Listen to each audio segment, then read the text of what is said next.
Good evening, hello friends, welcome है आप सभी का आईएएस पॉइंट के यूट्यूब चैनल में।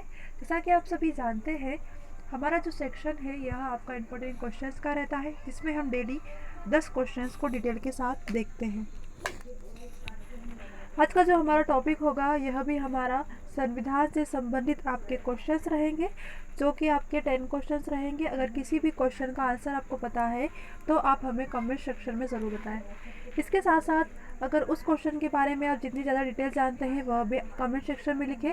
इससे क्या होगा कि इससे आपको याद रहेगा। अगर आपका आंसर गलत हो गया होगा तो आपको मतलब अगर फिर से अगर ये क्वेश्चन आपको मिलता है तो आपको पता होगा कि हाँ, इसका क्या आंसर सही है। चलिए अब चलते हैं हमारे क्वेश्चंस की ओर। क्वेश्चन नंबर पहला है, भारत के संपरीक्षण एवं लेखा प्रणाली का प्रधान होता है। ऑप्शन है आपके पास योजना आयोग, वित्त आयोग, भारत का नियंत्रक एवं महालेख परीक्षण या फिर भारत का महान्यायवादी।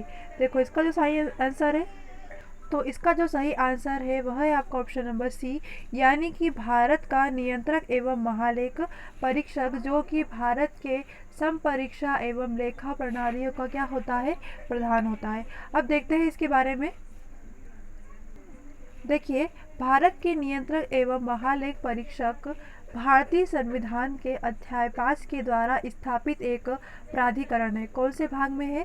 तो जो संविधान का अध्याय 5 है, इसके द्वारा क्या है, यह स्थापित एक प्राधिकारी है जो भारत सरकार तथा सभी प्रादेशिक सरकारों के सभी तरह से लेखों का अंकेक्षण करता है। वह सरकार के स्वामित्व वाली कंपनियों का भी अंकेक्षण करता है।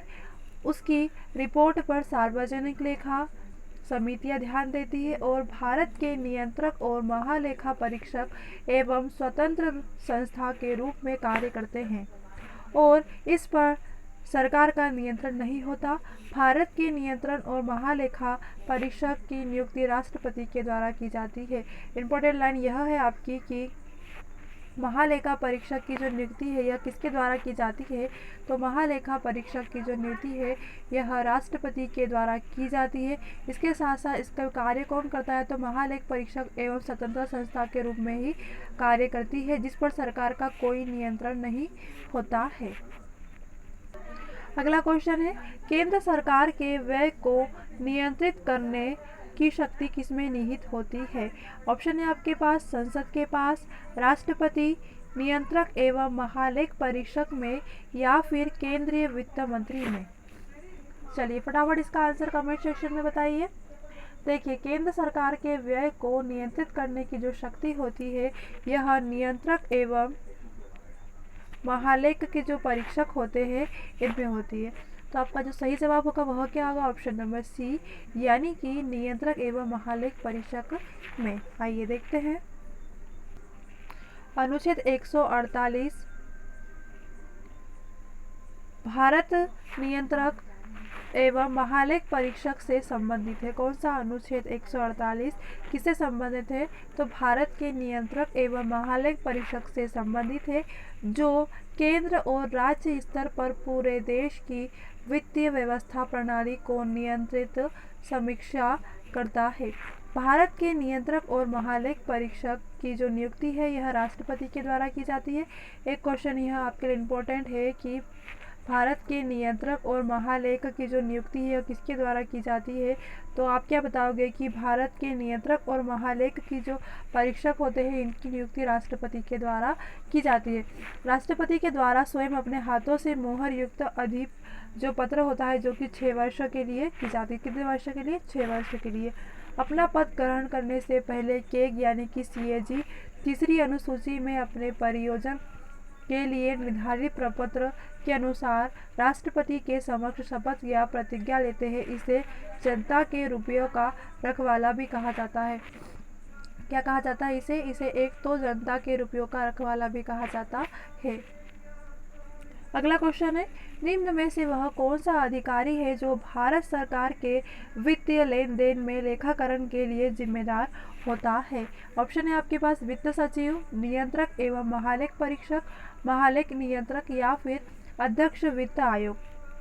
आपको बता दूं कि जो अधिकारी जो भारत सरकार की जो वित्तीय लेन देन है उसमें लेखाकरण करता है, जिसकी यह जिम्मेदारी होती है, वह है नियंत्रक एवं महालेख परीक्षक। तो आपका जो सही जवाब है वह क्या होगा? ऑप्शन नंबर सी, यानी कि सरकार के वित्तीय लेन देन में लेखाकरण के लिए जिम्मेदारी किसकी होती है?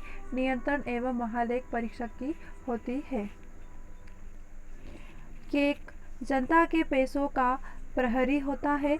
वह खर्च की गई धनराशि की जांच करता है, जिसे कार्यपालिका एक समान रूप से कानून के द्वारा स्थापित और संसद के दिशा निर्देशों के अनुसार उपलब्ध कराती है। वह केवल संसद के प्रति जवाबदेही है जो कार्यपालिका के प्रभाव से उसको स्वतंत्र करता है। देखो, जो केक होता है वह क्या होता है? तो केक जो है जनता के पैसों का प्रहरी है। ठीक है, प्रहरी का मतलब देख रेख करता है। वह खर्च की गई धनराशि की जांच करता है, यानी कितना जो पैसा खर्च हुआ उसकी जांच करता है। इसके बाद क्या करता है? जिसे कार्यपालिका एक समान रूप से कानून द्वारा स्थापित और संसद के दिशा निर्देशों के अनुसार उपलब्ध करा दी है। ठीक है, केवल संसद के प्रति ही क्या होता है? यह जवाबदेही होते हैं। अगला क्वेश्चन है, भारत के नियंत्रक एवं महालेख परीक्षक CAG किसके लिए मुख्य लेखाकार तथा लेखा परीक्षक के रूप में काम करता है? ऑप्शन है आपके पास संघ राज्य के लिए, राज्य सरकार के लिए, संघ तथा राज्य सरकार के लिए, या फिर ना तो संघ सरकार के लिए और ना ही राज्य सरकार के लिए। तो मैं आपको बता दूं कि भारत का जो नियंत्रक है वह में जो महालेख होते हैं, जो परीक्षक है, यह मुख्य रूप से लेखाकार तथा लेखा परीक्षण के रूप में जो काम करते हैं वह होते हैं संघ तथा राज्यों के लिए करते हैं। किसके लिए किया जाता है? संघ और राज्यों के लिए कार्य किया जाता है। अगला है, लेखा परीक्षक का मुख्य उद्देश्य किसके व्यय पर नियंत्रण करना होता है? ऑप्शन है आपके पास कार्यपालिका के, व्यवस्थापिका के, न्यायपालिका के, या फिर उपरोक्त सभी के। लेखा परीक्षक होता है, इसका जो उद्देश्य है यह किसके व्यय पर नियंत्रण करता है? तो यह कार्यपालिका के व्यय पर नियंत्रण करता है। तो आपका जो सही जवाब है वह क्या होगा? ऑप्शन नंबर ए, यानी कि कार्यपालिका के व्यय पर नियंत्रण करता है। कौन? के लेखा परीक्षक का यह क्या है? एक मुख्य उद्देश्य है। आइए देखते हैं, केक जनता के पैसों का प्रहरी होता है, जैसा कि मैंने आपको बताया था। वह उस खर्च की गई धनराशि की जांच करता है, जिसे कार्यपालिका एक समान रूप से कानून द्वारा स्थापित और संसद के दिशा निर्देशों के अनुसार उपलब्ध कराती है। वह केवल संसद के प्रति जवाबदेही है जो केवल कार्यपालिका के प्रभाव से उसके स्वतंत्र बनाती है एवं निम्नलिखित रिपोर्टें राष्ट्रपति को प्रस्तुत करता है। अब कौन कौन सी रिपोर्टें जो है राष्ट्रपति को प्रस्तुत की जाती है? तो वह है, एक तो विनियोग खातों का ऑडिट रिपोर्ट, वित्तीय खातों का ऑडिट रिपोर्ट और सार्वजनिक उपक्रमों का लेखा परीक्षा रिपोर्ट। ये 3 रिपोर्टें है जो राष्ट्रपति को पेश की जाती है। अगला क्वेश्चन है, भारत के केंद्रीय स्तर पर लेखांकन तथा लेखा परीक्षक किसके अधिकार क्षेत्र में आता है? ऑप्शन है आपके पास नियंत्रक एवं महालेख परीक्षक, लोक लेखा समिति, अनुमान समिति, या फिर उपरोक्त सभी।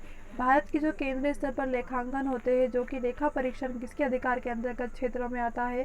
तो लेखा जो परीक्षक है यह आपका नियंत्रक एवं महालेखा परीक्षक के अंतर्गत आता है। तो आपको जो सही जवाब है वह क्या होगा? ऑप्शन नंबर ए, यानी कि नियंत्रक एवं महालेख परीक्षक। अगला क्वेश्चन है, भारत के नियंत्रक तथा महालेख परीक्षक की नियुक्ति कौन करता है? ऑप्शन है आपके पास लोकसभा, प्रधानमंत्री, राष्ट्रपति, या फिर वित्त मंत्री। अब देखो, भारत के जो नियंत्रक और महालेख परीक्षक होते हैं इनकी नियुक्ति किसके द्वारा की जाती है? तो आपको पता होगा कि इनकी नियुक्ति की जाती है राष्ट्रपति के द्वारा। तो आपका जो सही जवाब होगा वह क्या होगा? ऑप्शन नंबर सी, यानी कि भारत के नियंत्रक तथा महालेख परीक्षक की नियुक्ति राष्ट्रपति के द्वारा की जाती है। आइए देखते हैं, अनुच्छेद 148 के नियंत्रक एवं महालेख परीक्षक से संबंधित है, जो केंद्र और राज्य स्तर पर पूरे देश को वित्तीय व्यवस्था प्रणाली नियंत्रक समीक्षा करता है।